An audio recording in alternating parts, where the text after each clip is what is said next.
Hello, everyone. Thank you so much for joining us this, evening actually, other event with alumni team.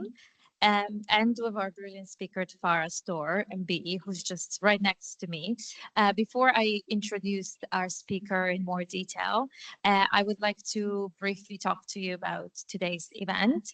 My name is Magdalena. I'm the Senior Project Officer for King's Edge, and this event has been organized collaboratively by the King's Edge team and King's Alumni team. As you can see, all of our details are behind me. So if you are interested in more events like that from the alumni team or King's Edge, please make sure to check our websites or our Instagrams. And there are also our emails if you would like to contact us as well. And we will begin this event with a live interview with Farah. I will ask Farah some questions, but after that, we'll actually open the room to you. So we'll have about 20 minutes for a Q&A. So if you have any questions for Farah, we'll be walking around the room with a microphone. And if you feel like there is a question that you would like to ask, just raise your hand and there will be a dedicated time for that. So let me introduce Farah now. Since graduating from King's with a degree in French with English literature in 2001, Farah has become an award-winning writer and editor. As editor-in-chief of Cosmopolitan and Elle, Farah champions diversity in the media industry, earning an MBE in 2018 for services to media and diversity, alongside multiple awards from the Professional Publishers Association and the British Magazine Editor Awards.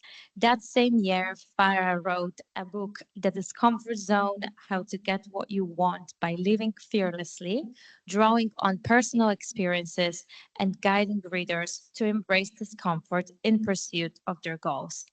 Currently, Farah is head of writer partnerships at newsletter platform Substack UK, and she has spoken widely on the issue of inequality and was appointed commissioner for the Social Mobility Commission in 2018 and board member of the National Theatre in 2021. I could go on about your achievements, Farah, but please join me in a round of applause and let's welcome our speaker.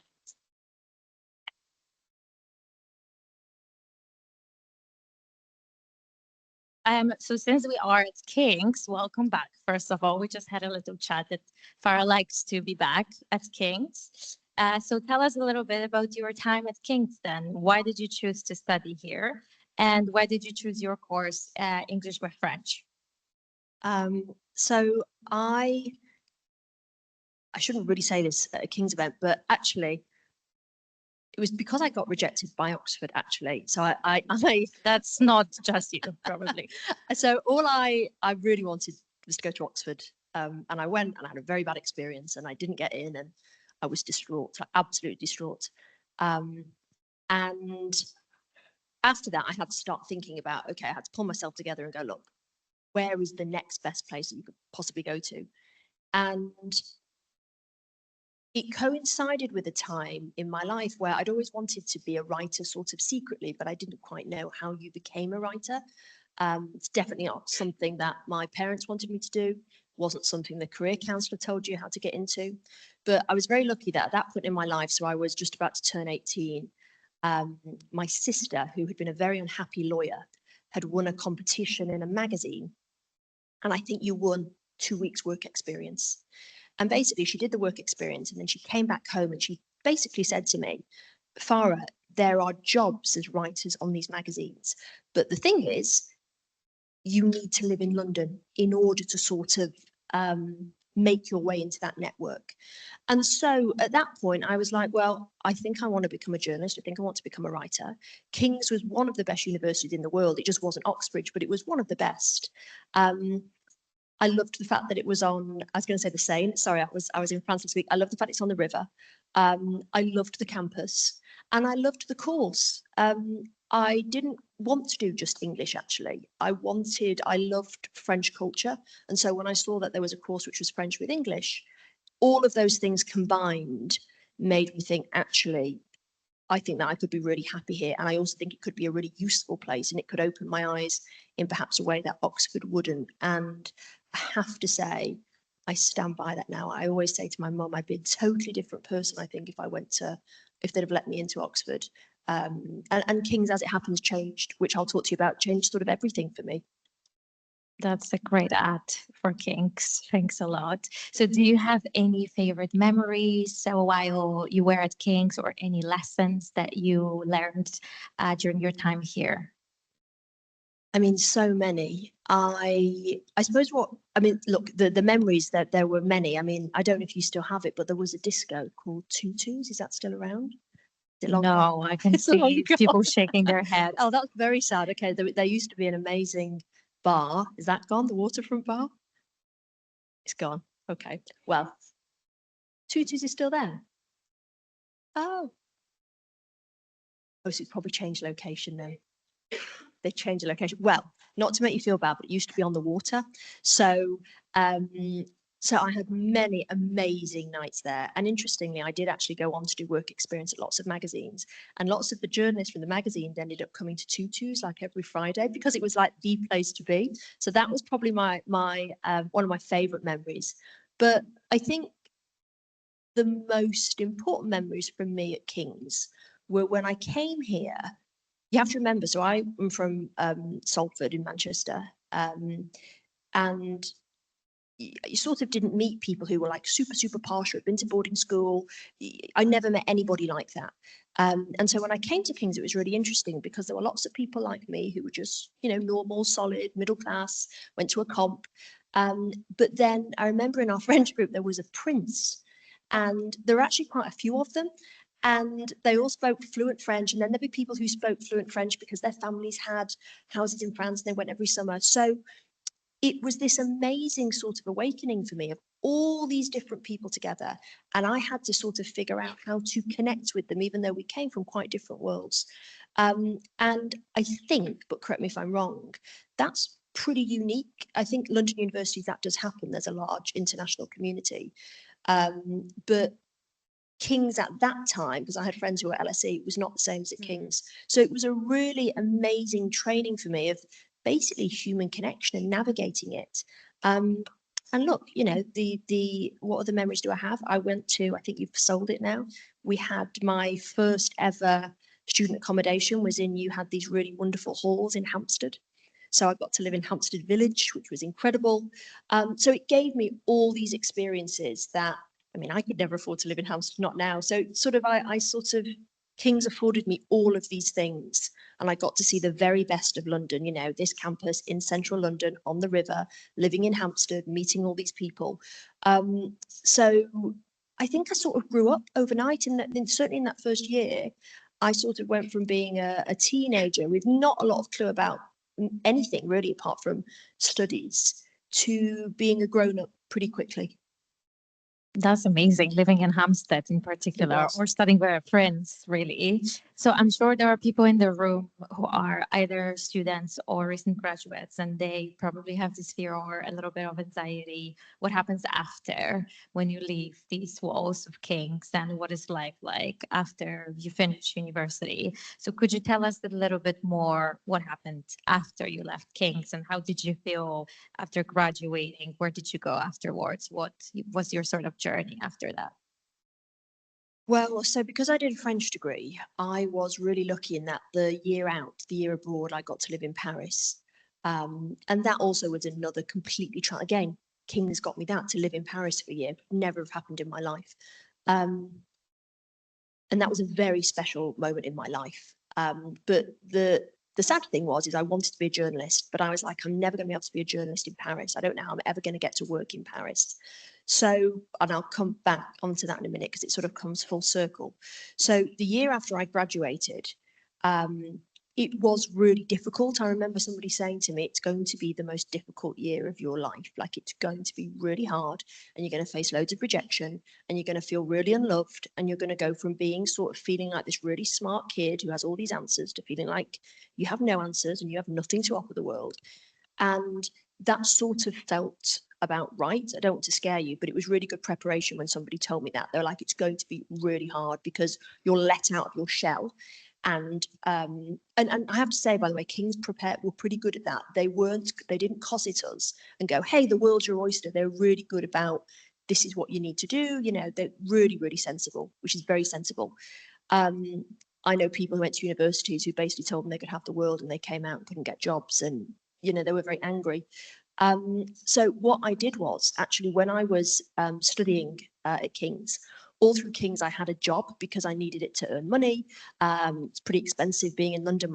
My parents sort of couldn't afford to pay that much. So I worked all the way through.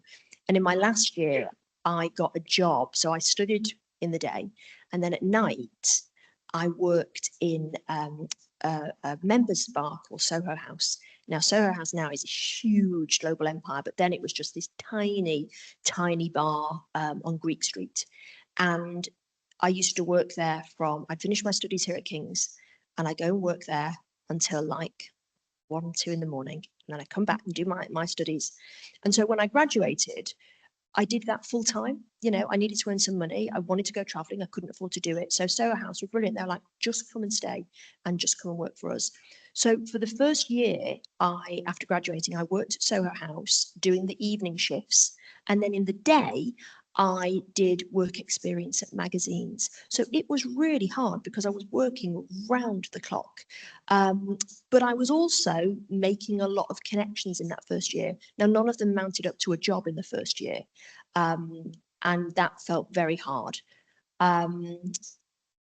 But then I think maybe about 18 months actually after graduating, because I was doing all these bits of work experience, there'd be somebody nice on the magazine. I always used to stay late when I did work experience because I knew that's where the really senior people stayed back in the office, and that's when you could talk to them. And so I used to try and stay back late doing the work experience before I went to Soho House. And then there'd be somebody on the team who would come over to me and go, hey, do you want to do a bit of writing? There was a music magazine called Q Magazine. There was a really nice man there called Sam, I can't remember his surname. And he said to me, look, we do this tiny thing in Q where there'll be a concert on, and we need somebody to, at the end of the night, when people are coming out of Shepherd's Bush Empire or wherever, we need somebody to just go and take people's pictures and interview them. And he was like, it's not a very nice job. Obviously, to me, it was an amazing job. And he's like, do you want to do it for 50 quid? And so I ended up getting that as a little regular gig. So I did Soho House, I did that as a little regular gig, and I kept doing the work experience. And so bit by bit, that little Q gig, and I do it by myself. I mean, I think back now as like I don't know, 21, it's terrifying at like midnight outside, you know, a Smashing Pumpkins gig, interviewing people, but it was fine and everyone was very nice. I managed to build up a little book of work. And so when a job eventually came up on a magazine, which was not a magazine that I particularly wanted to work for, it was an older women's magazine called Woman and Home, so it's not glamorous. I finally managed to get the job, but I think I was 23 when I got it, so it took a while.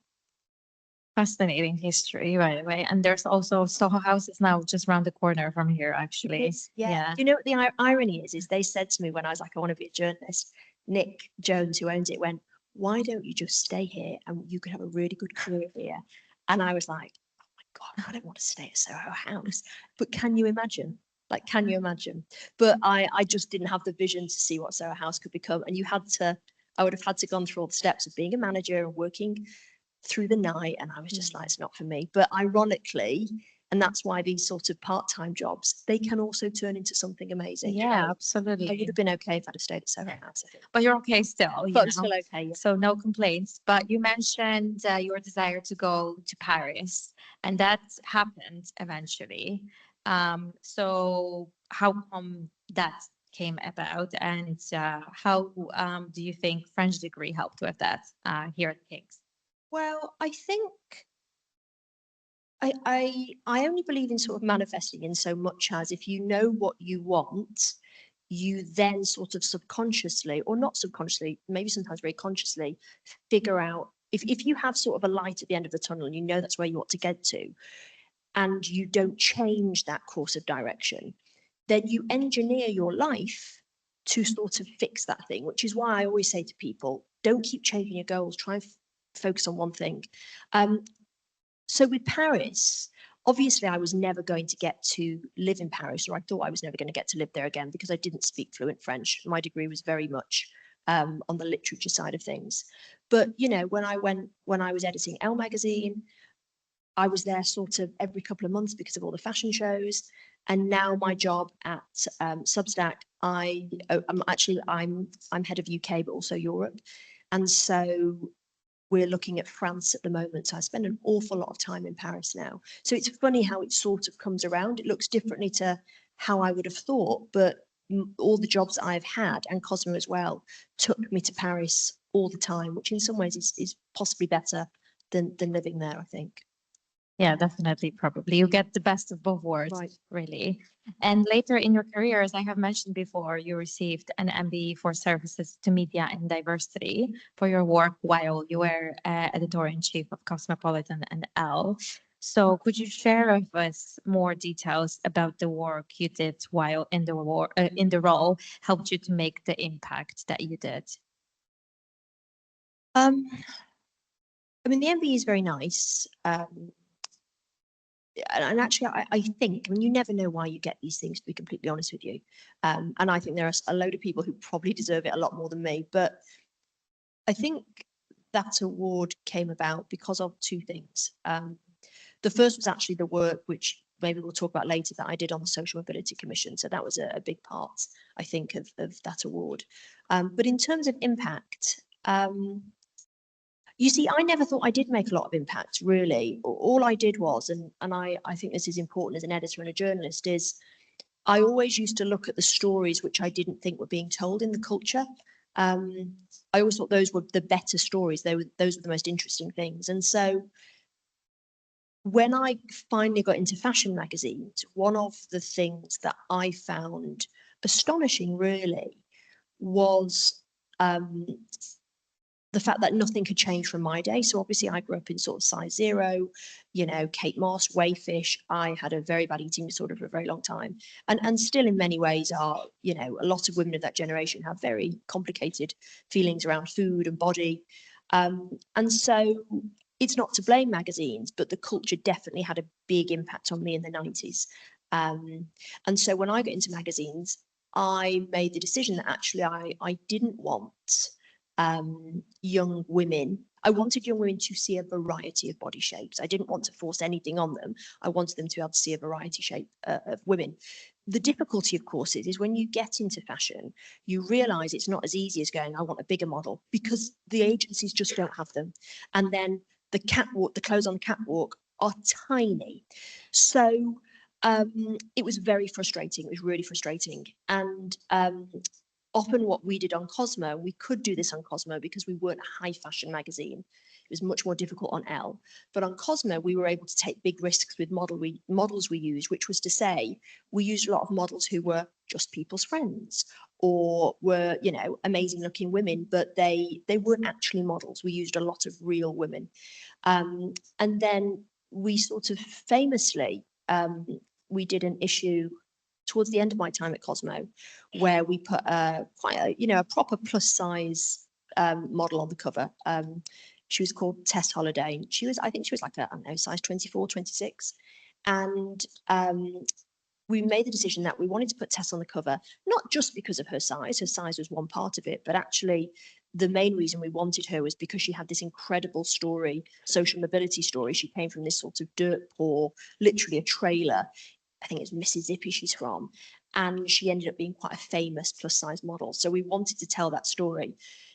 So we put her on the cover, but we decided that actually when she was trying on all the clothes, she put on this swimsuit and she just looked like a real, say a real person. Everyone's a different size, but you could see what a plus size body looked like. You know, it had the dimples and the folds and it was a real body. And together, me and her were like, actually, this is a really important front cover to do. And of course, without monologuing you all, it became very controversial. People thought we'd done it for all the wrong reasons. People thought we were telling people that they should be, you know, we'd gone from telling people to be skinny to telling people to be, they completely missed the point. But it also, I think that cover changed a lot of perceptions around body image. at Cosmo. And then when we went to Elle, we tried to continue to do the same thing. We never sort of had a cover like Tess again, but we did things like we had the first cover. And these things happen very organically, by the way. Tess was a friend sort of before she was on the cover. But when I was at Elle, we had, I've now forgotten her name, Aweng. There was a supermodel called Aweng Chuol, I think it is. And she just got married. And she's an African model. She just married her Afro-American partner. They just got married. And the partner came to the shoot. So Aweng was going to be the cover. And they were just messing around. And then they embraced in this kiss. And then we were like, you should both be on the cover, because the partner was incredibly beautiful. And so that was a moment that we put on the cover. And again, to us, it was just a really beautiful moment of, you know, two women madly in love. And that seemed to resonate with a lot of people. That seemed to, I didn't think it broke any barriers, but apparently it did. So that was, and again, there was controversy around it as well. But so I think just by thinking differently about things, maybe that's why the work I did, people think it was sort of services to diversity. But actually, I don't try to think of it in a box diversity like that. I'm just interested in what are the stories the world isn't telling, and those are the stories, if you're a good journalist, you should be telling. And it probably just coincided with the timing, but it's never that sort of cynical on my part. I was going to ask about the reaction. Actually, you mentioned the controversy a little bit, but how was it internally when you were leading this change within the industry? Were there some voices against it? Did you receive any backlash, or did you receive more support, do you think? Oh, I think there was lots of backlash, actually. When I was at Cosmo, so obviously Tess Holliday was a cover for Cosmo. And then when I got made editor of Elle, I remember there is this forum, I think it's called the Fashion Spot. And it's basically, I don't know if anyone's ever seen Tattle Life, but it's basically a place where people gossip. And it's all people from the fashion industry. And somebody told me, they said, oh, look at this, Farrah, which was not helpful. And somebody had put, Farrah Storr has just been made the editor-in-chief of Elle. And then just all these people going, may as well close the magazine now. So and it was a turnaround job, Elle. You know, it was on its knees, and we did turn it around. We got it back in profit. But I think there was probably a lot of snobism. I had to prove myself that I was not just this person who was all about diversity. Diversity was just what we should have been doing. But actually, I was a serious editor who was able to build magazine brands up and make money. And so I think over time, I think people realized that I was not a stunt journalist. It wasn't all for stunts. It was actually, we embedded it into the products we made. And then that seemed to resonate with audiences. And then we got back into profit. And so I had to, I think, earn the respect much harder in fashion, because I never came from fashion. I'm not skinny like fashion women. I don't speak the language of fashion. I remember when I first got to Elle, I sat my fashion director down and I just said to her, look, can you just tell me how this world works? I don't understand it. I like fashion, but I don't understand this world.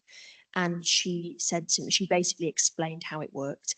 And she gave me an amazing example. She said, look, she said, did you know, I won't name the house, well, obviously this is confidential, but she's like, did you know Chanel sell little, no, I think I said to her, why don't people like Chanel sell cheap things like an entry point so anybody can buy Chanel, so like a little friendship band? And she went, they do. And I was like, really? And she said, yeah, but you only get to buy them if you know. She said, they're all hidden away. And she went, that is fashion. It's a club. And if you know, you get access to it. If you're coming in looking for the friendship band, you're probably not going to be the customer. Ironically enough, what I should say in Chanel's defense is, Chanel is an incredible house in that on the day you arrive in, they send you a handbag, which is very nice, and they make a big sort of show of you, and they're really wonderful. Now, when you leave, when I left Elle, everybody pretty much cut me dead, pretty much, and that's fashion, and that's fine. Apart from Chanel, who were still like, you can still come to the show. They sent me another bag. They took me out for lunch. Like it was just a really good example of class, actually, of sort of proper class. So. Whereas another fashion brand, I resigned from Elle, but I still had to do one fashion season, and they'd already moved me to the second row. They'd already moved me, and I went, I'm still the editor.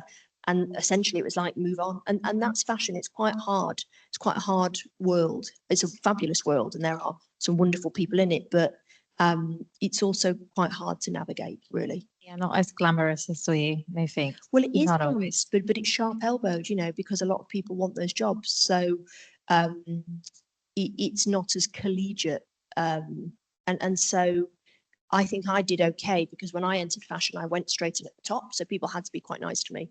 But I think if I'd have sort of gone in at the bottom where you're doing all the work experience and you're in the fashion cupboards, I think I may not have been tough enough for it. Never wears Prada. A little bit. I think they're trying to clean that all up now, but it does exist, some of that behaviour. I think it's a lot better now. Hopefully. You've mentioned Social Mobility Commission and the mentor scheme, actually. So could you tell us a little bit more about this mentorship scheme created in collaboration with Social Mobility Commission?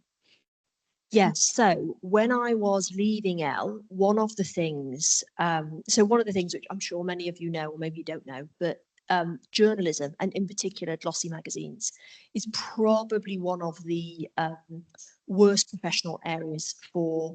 There's not many people sort of from a working class background in those worlds, and that's really a logistical thing because a lot of the media is in London. It's really expensive to be down here. I mean, you saw what I had to do. I came to university. I worked through university. They're very competitive. A lot of these jobs in magazines. So there's loads of people vying for the jobs. There was a lot of unpaid work expected from people. So tales of sort of somebody in the fashion cupboard for 3 years working for free. And so what that does is it cancels out a whole load of people who go, I'm never going to be able to afford that. I just can't do it. I think I'd be good at it. So there's that. And then the other thing, which I was talking to someone about the other day, is once you get into magazines, there's another hurdle, which is, and I remember this happened to me, which is you make it there, you get onto a magazine, and then you look around and you go, I sort of don't feel quite at home in this place. So, you know, I was walking into a world where everyone had manicures and everyone had blow dries, which was a new concept to me. I didn't know anybody in Manchester who did that. And I remember there was a lady who used to sit next to me on my first job, and she could go into a room and she could network with anybody. She would find anybody in a room, say you, and she would find a connection point with you, and they'd be best friends by the end of the night. And I remember thinking, but how? Like, how do you network? And she said a really interesting thing to me. She went, look, Farrah, she went, you have to remember, she said, I went to boarding school and you have to survive. You're without your parents. You have to make friends. Your friends become your family. So, and then there were other people going back to Oxbridge who went, you know, what they teach you at Oxbridge is challenging. Even if you're wrong, you challenge. And magazines, the way they're set up is, if you're a writer on a magazine, you have to go into something called conference, which is like a big table and you have the editor at one end and you have to pitch your ideas. And if you're pretty confident at pitching and you're used to challenging, you're probably going to get your thing commissioned.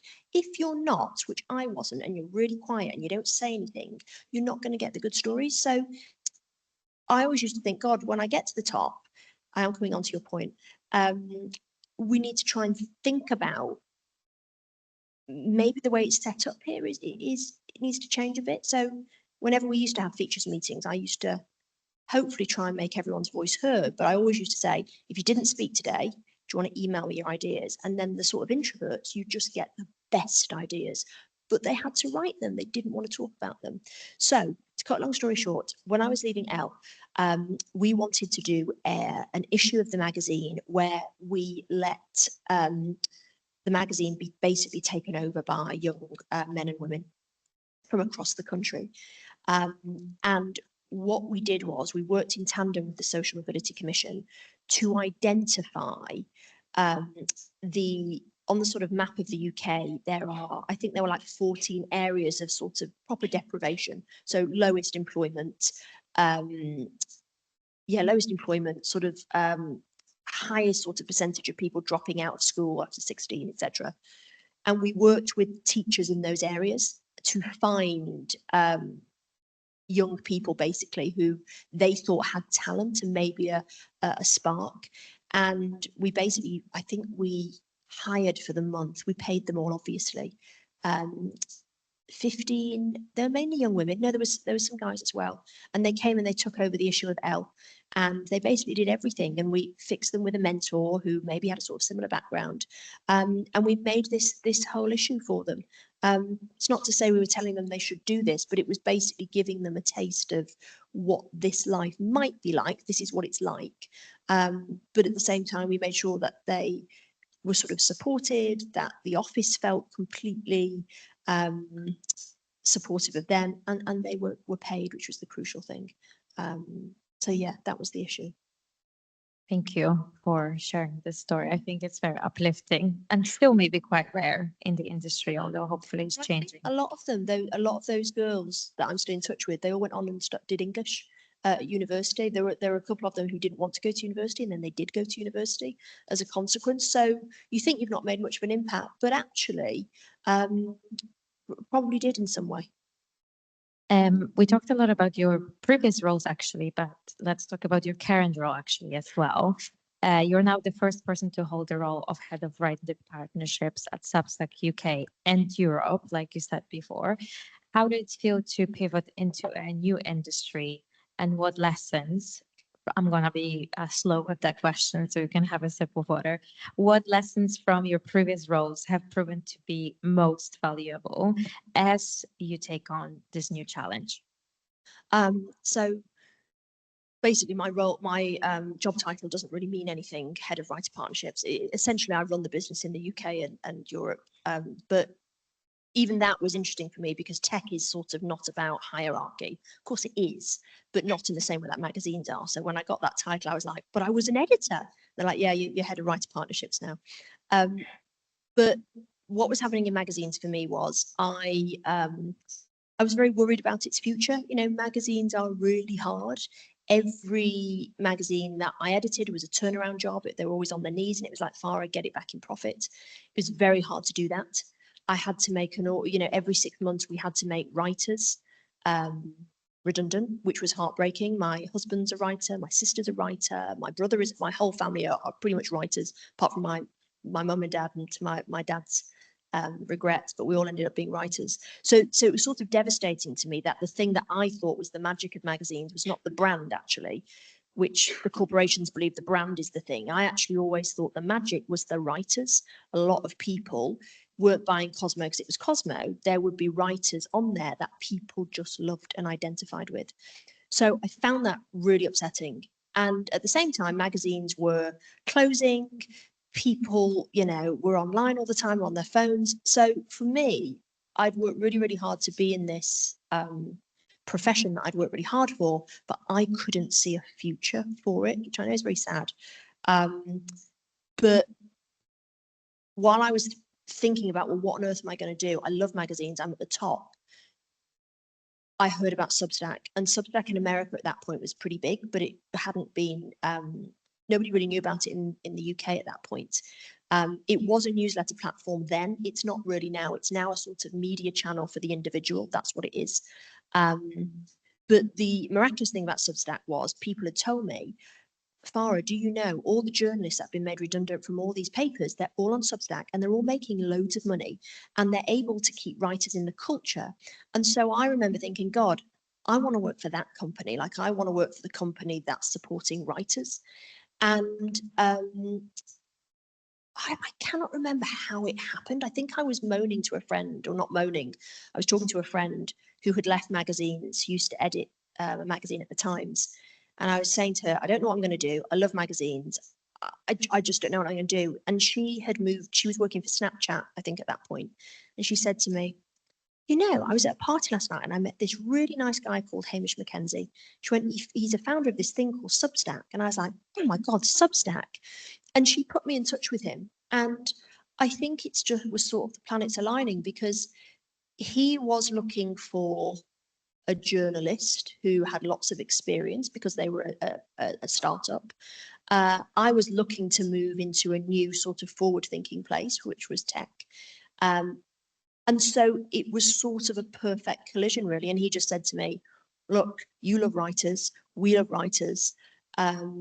do you want to just run this thing in the UK and see how it goes? But it was a big risk because I was on like a year's contract. We didn't know how it was going to go. And I had to give up this big career to go to a tech company where I was the oldest person. I'm still not that techie, I would say. It was working from home. I wasn't in a lovely office anymore. The office was in San Francisco, is in San Francisco. And I went from sort of a team of 50 to just me having to build Substack and its presence in the UK. And that was really hard because it was basically me. It was sort of like a sales job going out to all the writers I'd worked with over the years going, I'm going to help you. I think you could come to Substack.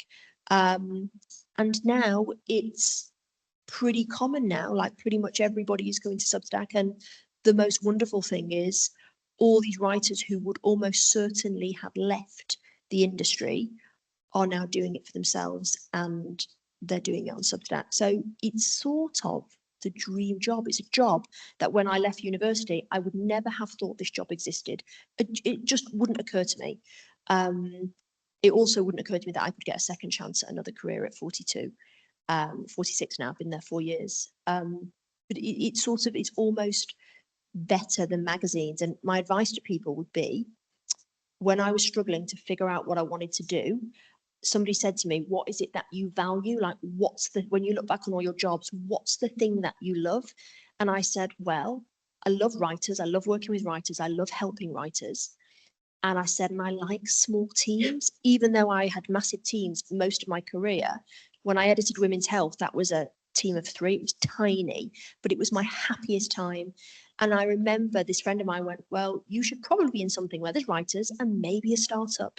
And so because I knew what my values were, what it was I loved, when Substack came along, I was like, it's a startup and it's got creativity and writers at its heart. So I think that's why it's ended up being this sort of a brilliant job for me that I could never have imagined. One last question before we move on to Q&A as promised, but I would really like to ask you about your book, The Discomfort Zone, How to Get What You Want by Living Fearlessly, which sounds great, but embracing discomfort is sometimes easier said than done. So could you share with us any particular practices, tips, or maybe there were any particular people in your life that helped support you along the journey to succeed and really embrace discomfort? Well, I think that there wasn't actually, and it's a terrible thing to say, there wasn't. I had one boss when I was at Women's Health who was really helpful, actually. He was called Morgan Rees. He was an amazing boss, but he basically, and this is when I edited Women's Health, which was like a team of 3 people, no money, like was a crazy job. But I think what I figured out through my career, and I had a lot of jobs, I should say. Even though people say to you, oh, you should stay in a job for a while, I jumped from job to job to job because in journalism, you don't make much money. So I had to start making more money. And so what I personally found was actually, unless you're really lucky, there's not a lot of people who help you on the way because they're trying to keep it together themselves. So many people are struggling that actually when people go, hey, will you be my mentor? They're probably struggling themselves. And so I often had to find a way myself.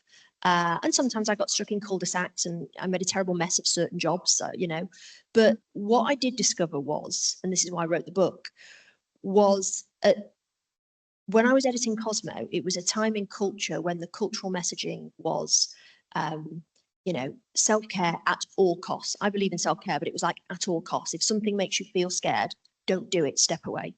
And I remember being sat at Cosmo going, I don't know how helpful this is. It's a lovely idea to coddle yourself from the world and not go towards that which scares you. But I was editing a magazine for young women and I was like, it's a lovely conceit, but I'm not sure it's the whole picture, or certainly in my experience, everything that I had found difficult was what actually brought me reward. And so I wanted to put out an idea in the world that actually you can choose coddled and that's fine, but you can also choose the path of discomfort if you want.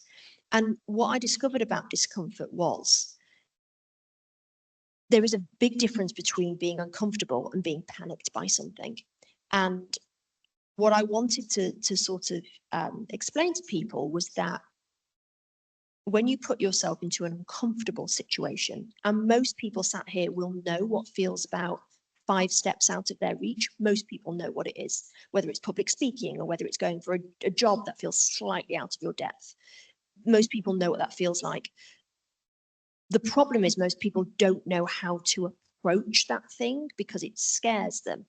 And so what I figured out was, well, the way to get through anything uncomfortable is basically to go in with a plan and to realize that any situation that frightens you, it's not the entire situation from beginning to end. That's just the narrative you tell yourself to stop yourself from doing it. So like with public speaking, people go, it's going to be horrendous. The whole thing's going to be awful.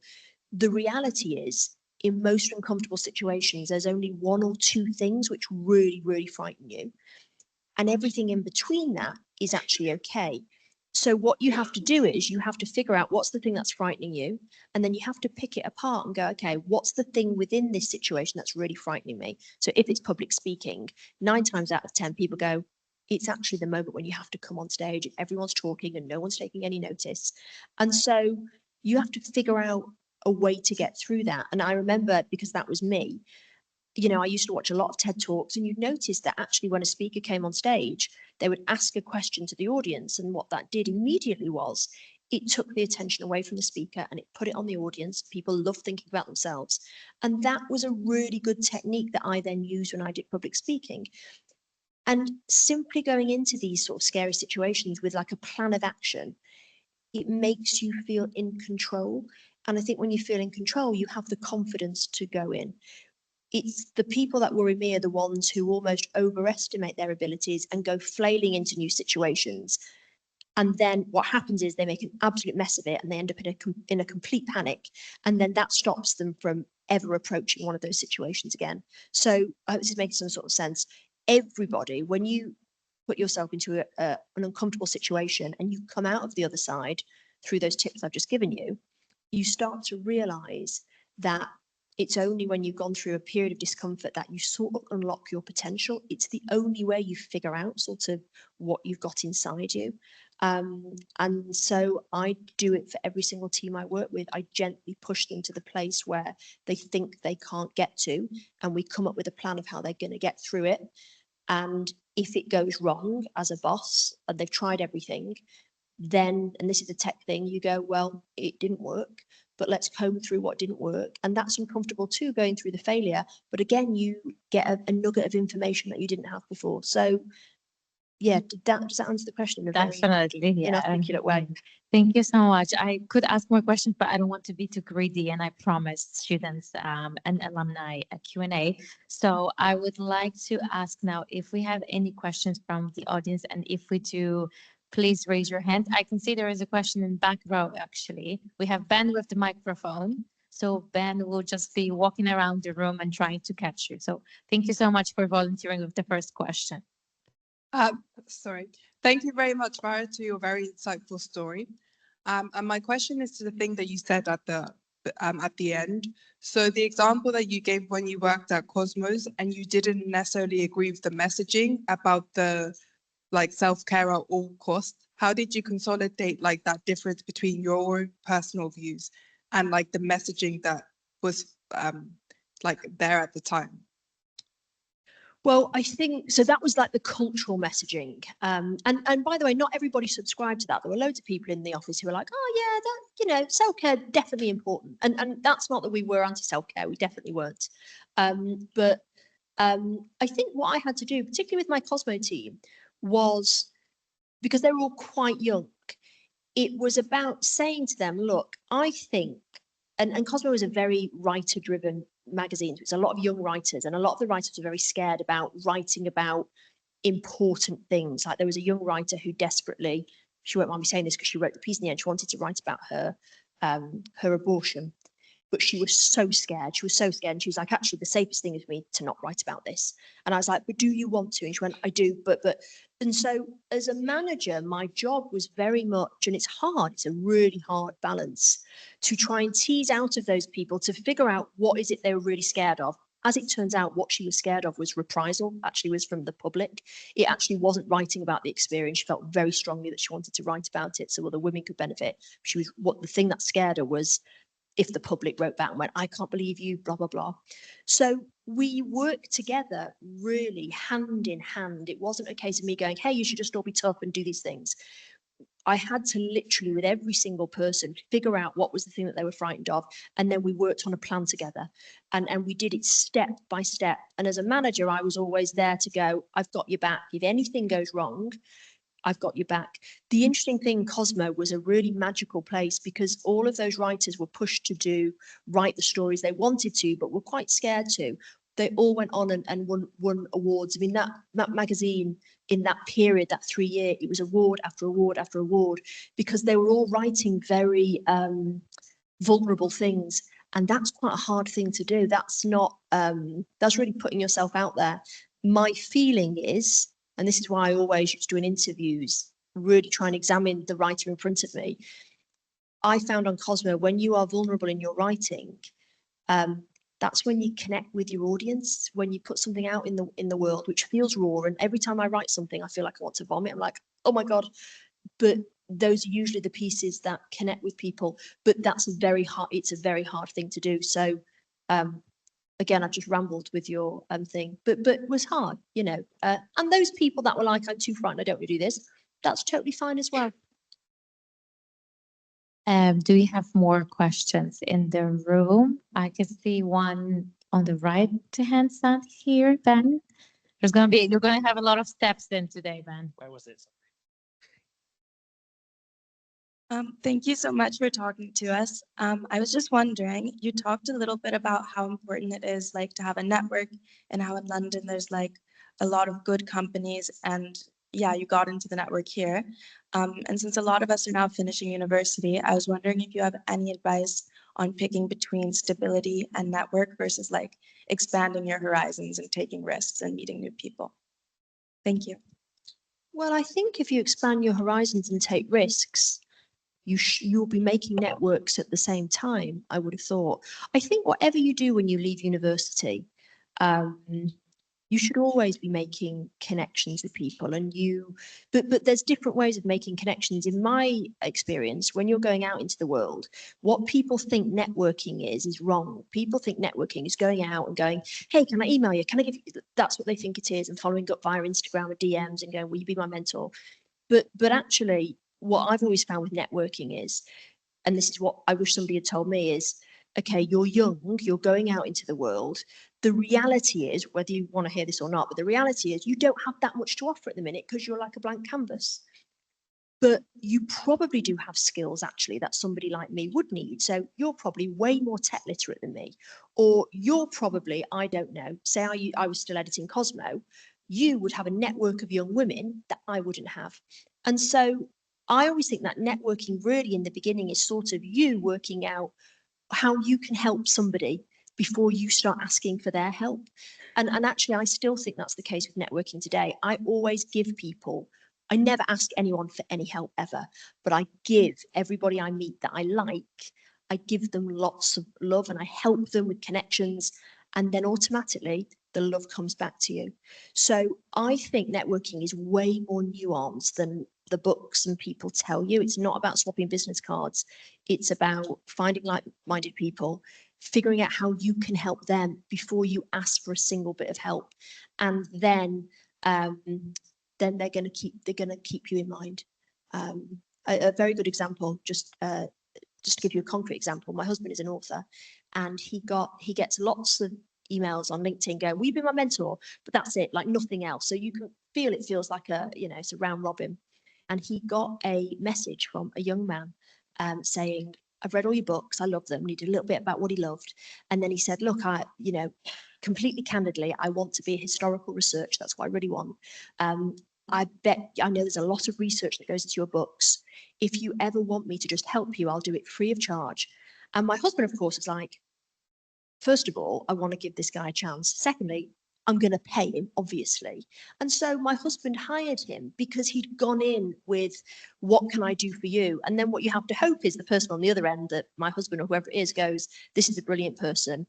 and I'm going to reward them sort of accordingly. So that's what I would say about net. So you can do both, I think, and you should be always doing both. Thank you. More questions. We have one actually, maybe this side of the room, but if you would like a little bit of a walk, just to be equal with both sides of the room, just here, yeah. Thanks, Ben. Appreciate that. So amazing talk, really interesting. I found it really interesting how you spoke about how you were very forward thinking and you could see a future sort of at Elle and you wanted to find something new and get to the tech industry.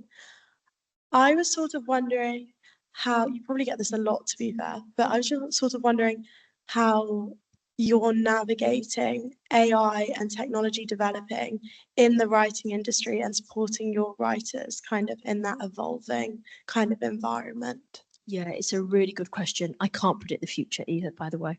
But I know that AI is going to be in the future, and I think all writers know it is. And I think if you're a writer, you have to be super aware. So the first thing I would say to all writers is when you go onto any platform, and Substack has this as well, there's going to be something in the settings which goes, will you let AI train your work?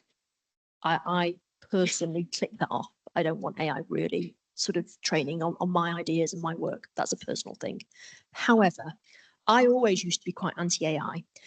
However, on Substack, there are a couple of things which have basically made writers' lives so much better. So to give you an example, there is so one of the problems is if you're a writer on Substack, you work for yourself, and writing takes a really long time. It's it's a hard profession. So there are a lot of writers who now on Substack, they write essays, but they also do like podcasts. And you can there is an AI generator within the podcast which will do a transcription for you. And so I would say, and I know so many writers go, it has changed everything for me because actually it's helping my business. I do the podcast, but also a lot of people want to read what I have to say. This means I don't have to. So there's different types of AI. And I think as a writer, particularly if you're an independent writer, there are probably ways that it can be friend. There's definitely ways that it can be foe for sure. But I also sort of think as a writer, goes back to what I was saying to the person up there, that whole vulnerability, that connection point. If you're writing a BuzzFeed article, 10 reasons why your cat is cuter than whatever, AI is probably going to beat you. But if you're writing about a real experience, I think it's going to be very, very hard to match that really. And I think writers actually will do okay. Good writers who sort of lay their souls bare will be all right and will survive actually. More questions. It's so hard to pick because there's so many people there. Ben, maybe you'll pick now instead of me because I feel bad. I can see some like up there on that side of the room, more in the middle, so you can pass the microphone along. Thank you. Hi, thank you for your talk today. I was wondering, you're kind of saying you started off more with writing, journalism, and then you got into more of a managing position, whereas you did English and French degree. I was wondering how you got to that and if how you felt about that change or if it didn't really feel like a change at all. Thank you. Yeah, it's a very good question. So the interesting thing in magazines is you can stay a writer all your life, or you go into management. And it's very hard because you're not giving any training about how to be a manager. And so most writers, when they end up being an editor, they find it very, very difficult because, it's just not their natural setting. Weirdly for me, I discovered that I was probably a better editor actually than I was a writer. But I've been sort of lucky in that I've never given up writing. So when I used to be a magazine editor, I was like, all my editors' letters were actually essays. I still wrote for all the newspapers. At Substack, even though I run Substack, I have my own Substack that I write at the weekend, and that's where all my best writing goes. So I've always done both. I've never wanted to give up, nor do I think you should give up. If you're a creative, I never wanted to just be a corporate person. I always wanted to have both. And of course, I'm lucky now that having both sort of works with the job, because sort of people trust you because you're a writer, but then of course you're the boss, so it can be helpful to them. But yeah, it's quite hard to make the change. Thank you. Any other volunteers? I can see up front here. We're just waiting for the microphone to be passed along. We'll try to do as many as we can, by the way. We still have some time left, so please don't worry. Thank you. Hi, Farrah. It's so nice to meet you here today and listen to your sharing, because I feel really related, because before moving in London, I was working in a magazine, served as a assistant to editor-in-chief before. Yeah, so really relate a lot. But as you said, like you starting off your career like in the early like 2000, while we were at the age like, you know, completely changing a lot. So I'm sincerely asking for your advice for like newcomers like us who want to get into like fashion magazine or fashion media, this industry, while we're facing like rumors saying like paper media are dying, or like, let's say, um, as well, there's so many discrimination for like minorities and female and stuff. So yeah, I would like to ask for your voice. Thank you. Well, I think weirdly, you probably know I'm going to say this, but it's absolutely the truth. In my day, you could only get into fashion magazines if you got a job on an established media brand, which was hard to do. But now you could start a Substack, which are basically magazines. There's basically magazines, you know, my Substack is basically Cosmo. You could start that now. And what's happening now is really interesting is that, so I'll give you an example. So my Substack, if I write, I was telling you, wasn't I, just before that, I wrote something at the weekend about me and my body. It went on my Substack. The Daily Mail saw it on my Substack and have now bought it. So what's now happening in traditional media is, because the teams are so tiny, and they don't have much budget anymore, they don't take as many risks on younger writers. But what they are doing at the minute, confidentially, is they're looking at people's Substacks and going, that's an amazing piece. And look, we don't have to edit it, it's already done. And they're buying it directly from the writers. So you might almost be in a better position now, which is, I would just start a Substack, spread the word about it, do your best writing. And because on Substack, you can build 50% of your audience will come from the network. So say I read something that you write, I could restack it, and then it goes to my subscribers. So you can build a network without having to have any network in this world over here, which is sort of impenetrable and whatnot. So you're weirdly in a sort of better position now, I would say. Any more volunteers that would like to ask Farrah a question? We have a question there on the other side of the room, and then some questions in the middle. I can see you. Just the third row here.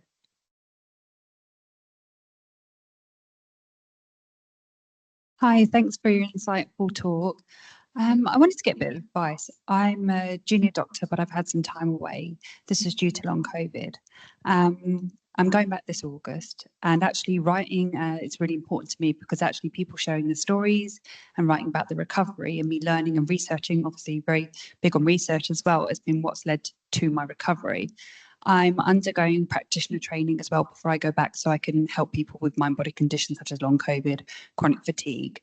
And I'm trying to build up Substack and Medium and things like that so I can share. I know, I appreciate you said being vulnerable is really important, but I think medicine particularly is an area that can fall very short in these conditions and things like chronic pain.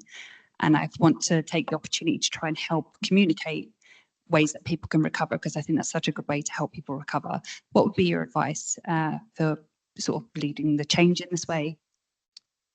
Well, I think, I'm not saying this because I work for Substack, but the only thing with Medium is great, but you can't grow on it. So you do something on Medium, and if people see it, they see it. But if you write this stuff on Substack, it gets shared across the network. So say like I read it, I will then restack it, and then it goes out to a whole. So your messaging will go sort of further. So if you want to decide between the two, because the other thing is you don't want to spread bet where you're putting your writing, really, I would say, because you've got a job coming, you're going back to work, and you've got long COVID. So your energy is really important to you. So I would choose one thing. And if my advice, I couldn't really speak for Medium, but if you were doing a Substack, I would go, the way to build it, first of all, is look around the Substack ether. There are people writing about long COVID, not many. You should reach out to them, you should connect, and you can recommend one another, so that will grow. You should, so again, making this up, if there are other people on Substack, so that are in your world, any publications, if you comment on their publications, but write something really meaningful, what happens is a lot of people will see that comment and go, God, this is a really smart person, and they've got long COVID. And then they'll see at the top, you've got a publication, and they'll press subscribe. So you'll start growing. It's not like TikTok overnight where people go from 0 to, it's a slower burn. But, you know, the average age of Substack is much older than social media. People are there for exactly these sorts of things. So that's what I would do. And I would just put your best pieces first, like come straight out of the blocks with what is the most vulnerable piece? What's the thing? What's the story no one else is telling? You know, and I think you might be in a good position because I think you're right. Long COVID, there's not that much out there. A lot of people now are like, well, it's been and gone now. And they've sort of forgotten about all the people that have long COVID. So I think, yeah, does that answer the question? Yeah, it's really helpful. Thank you. Okay. Do you mind passing the microphone actually just a few rows behind, if you could be so helpful? Thank you very much. So Ben can have a break. Thanks. Hi, Farrah. My name is Avi, and I just finished working as a PR assistant during London Fashion Week. And I just wanted to know if you had any underrated or unspoken skills that you're often looking for in young talent, as you've said before, with your past work experience, but especially within a digital context, as many glossy magazines such as Cosmopolitan and Elle have transferred a lot of their content within the digital space. So is the question, what am I looking for when a young person, basically, young Yes. person is in front of me? Well, I don't expect them to have a lot of experience. So it also, what I always used to like from people is somebody that goes above and beyond. So for example, when people used to apply for jobs, sometimes you get an email going, hey, I've applied for this job, here's my CV. But some people, I always used to do this, and it's a risk, but I always used to go, hello, I'm applying for this job, and here's 10 ideas with cover lines that I think would work. And as a boss, even if the ideas are not very good, you go, this is a real A player. This is somebody that goes above and beyond. And the reality is, in those worlds, you are relying on people to go above and beyond. I mean, that is the reality. They're sort of not 9-to-5 jobs, but you don't care because you love them. So you're looking for somebody who is predicting what the boss might want. And then the other thing is, speaking about what bosses might want, somebody that can predict before anything's even happened. So this is a very bad example, but for example, I used to have a PA and she was amazing. And actually, she was not a trained PA. She had been a primary school teacher, but she was amazing because she would look at my diary and she would go, by the end of this week, I think you're going to be really tired because look at all these things. And then she'd go, do you want me to book this, you know, massage or whatever? I mean, I never had time to do it, but she was just thinking ahead. And that sort of thing, again, it's like, this is an A player who goes, don't worry, it's already taken care of. And then the final thing that I would say is, but this is very hard, most younger people I find have the best ideas. What they don't have sometimes is the confidence to express it to a boss. And because bosses are really busy, they don't mean to be sometimes, oh yeah, good at not really listening. So I think it's always worth, even if the boss never replies, they will read it if you email them and go, I don't know if there's a place for these, but here's some ideas I had about the business and what it could do. Again, it's just an indicator of this is somebody that I could trust with my business. So yeah, all of those things. Thank you so much. Yeah, I was under impression there was a question right next to you. So thank you. Hi, thank you very much for sharing your experience. So you've mentioned that hierarchy in the magazines is pretty different to Substack, and actually magazines are more like classical corporate focused industry, while Substack is a digital platform for independent writers. How did you get used to your role in this new industry, and did you actually feel this change as being like the manager? Well, I was the manager of no one. So I went from being a manager of loads of people to it just being me. And so when I first, the difficulty for me was more about when I took the role because it felt like an assault on my status. I went from having my own office to being on the front row of fashion shows to being an editor in chief, which everybody understood, to working from home and being head of writer partnerships, which didn't mean anything to anyone. And people going, have you got a team? And I go, no, it's just me. But that was just my status. That's the only thing that had been shocked to its core was my status and my perception of what other people would think of me. The reality is, and you realize this very quickly, nobody's thinking about you at all, and they never were thinking about you. And if I'd have known that when I was younger, I would have done so many more things. Nobody's thinking about anybody else. They're all thinking about themselves. They might think about you for a minute. Oh, Farrah changed job. It's a bit weird. That's it. And so yes, I think it was a sort of a status assault in the beginning. But of course, what happens with the world and what happens with life is when I left Elle, I got taken off all the, I didn't hear from any of the fashion people ever again. And now, I've just sort of stuck on my Substack road and we've made a big success of it. And so I've just come back from Paris Fashion Week where we did a big party and all the same people that I saw in my old life, I now bumped into again. But of course, they're still in the same place.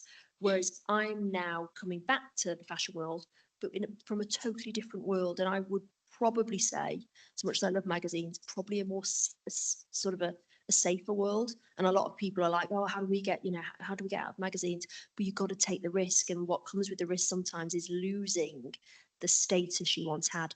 But it comes back. It does come back. You just have to wait a bit. Thank you very much. Some more questions right next to you, actually. Hi, Farrah. Thank you for your talk. I really enjoyed it. I know a lot of people are here are undergrads. I'm just about to finish my master's. I've come back to education after some time in business, but now I'm sort of finding it quite difficult because I feel I've been sort of pigeonholed into what I've done because I've got a lot of training, a lot of background. My background's in private security, and now I'm trying to sort of figure a way forward in slightly different areas, and I don't like all the talks I'm going to and all the information from my tutors is like, no, keep to what you know, keep to what you're good at. You know, I've got a lot of connections in that world, that's true, but I'm now trying to sort of move on to something that I'm slightly more passionate about. I'm finding it sort of difficult making that transition. I wonder if you have any advice. And what are you passionate about? Are you able to share it or do you not want to share it? Yeah, I want to work in sort of the more sort of, it's going to sound really weird, but it's more work with eating disorders and addiction. So okay, so quite different then. Yeah, but focusing more on sort of veterans because I'm doing a master's in more in psychiatry. Okay. So basically it's just a perception thing, isn't it? It's that people want to put you in a box and go, you're this type of person and you should keep to this niche. It's how do you change people's perception? Well, I think what I would probably do is it's probably just a branding thing for you. You just need to sort of go, this is the new world that I want to be known for, even though private security, did you say, was the thing that I was well known for? Yeah, I was a bodyguard. Oh, wow. Okay. So it's just a personal branding thing. So I would just say everything from now on that you put out into the world, and we never think about this, whether it's social media, whether it's conversations with people, whether it's a Substack, you need to stop talking about that old thing and you need to claim the thing that you want to be known for because nobody's going to give it to you. So you've just got to go out and grab it really. And every single thing you touch, every surface, every person, and it'll stick. It will stick in time, but you've sort of got to believe it and also sort of maybe stop thinking about, because it goes back to my earlier point, most people aren't thinking that much. So if you go, I'm the expert in, eating disorders, and you will be, you've just got to put it out there really. Yeah, that's what I would do, I think. Thank you. I think we might have time for one last question, if that's okay. So no pressure. Maybe up there, Ben, if you could.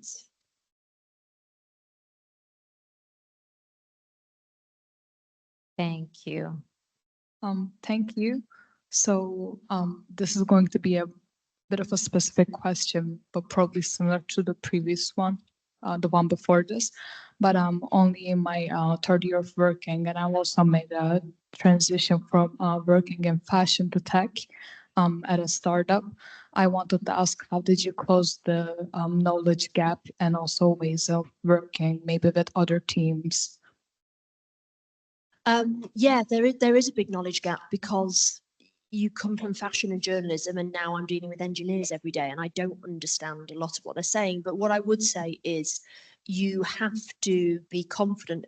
Usually the smartest person in the room is not the person that pretends they know what they're doing. It's the person that goes, I don't understand that. Can you just explain it? That's the person actually people look to, because 9 times out of 10, most people in the room would love, even if they're another engineer, they'd like a bit of explanation. So I sort of have the confidence to go, I don't understand this, really sorry, it's probably simple, but could you just explain it? I often start everything with that. I'm like, it's probably a really simple answer and I should know it, but could you just explain it to me? And I think what that does as well is it really loosens up the corporate environment. And most of the time, in my experience, when you ask for help, people love to give it. The problems happen when you pretend you know what you're doing. You know, that's not a good situation to be in. So yeah, just ask a lot of questions and own the fact that there is a knowledge gap. And you know, often I will play the card and go, oh, because you all know I used to be a journalist, can you just explain this bit of coding? How does it work? And that's totally fine, because you're basically saying, I'm not an idiot, I had this other life before, can you explain it? So I think it is expected, actually, to be honest. And I just read a lot, I ask a lot of questions. I befriend the person in the company who has the most different job to me, because you can both learn something from one another. I have a very good friend, he's like the nerdiest engineer in San Francisco, but he wants to be a writer, so I teach him that. I don't know anything about engineering and he teaches me that. So it's always good to find somebody very different to you but amenable in the company, I would say. Thank you so much to everyone for, first of all, asking brilliant questions and for attending our event this evening. And of course, thank you to Farrah for being with us this evening as well. Right behind me, there is a QR code. So if you scan it, it will take you to a very, very quick feedback form. So if you could fill it out when you have a minute and let us know how we did and how the event can get improved as well, we'd really appreciate it. And please keep an eye, like I said before, on King's Alumni and King's Edge. There will be more events and opportunities coming up. And lastly, please join me in a round of applause for Farrah.